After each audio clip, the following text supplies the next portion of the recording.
தண்ணி புடிச்சு வைங்க. ஆமா விநாயகருக்கு ஊத்துறோம். நீ போர் மோட்டரா இருக்கிறீங்களா தண்ணி தெளிவாக வரும் அப்போ பிடிச்சிக்கிறீங்களா ஊத்துறீங்களா தண்ணி மோட்டரா இருக்கீங்க அப்போ தண்ணி தெளிவாக வரும் கலங்களா இருக்கும் ரொம்ப கொஞ்சம் புடிச்சு வைக்கணும். அப்படின்னா ஒரு குடம் வச்சுருங்களா தம்பி குடம் எடுத்து தோண்டி எடுத்துருவா அத மேலால தெளிவா வச்சு நான் ஊற்றி சரி சரி வைக்க என்ன குடம் தண்ணி பிடிச்சிக்கிறாங்களாம்மா தோண்டி எடுத்துட்டு வந்தேன்.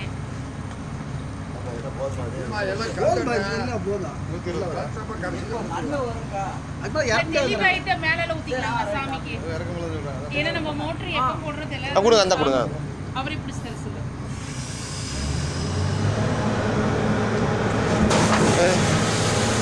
தண்ணி எந்த அளவுக்குள்ள ஸ்டோரேஜ் ஆகுது ஃபுல்லாக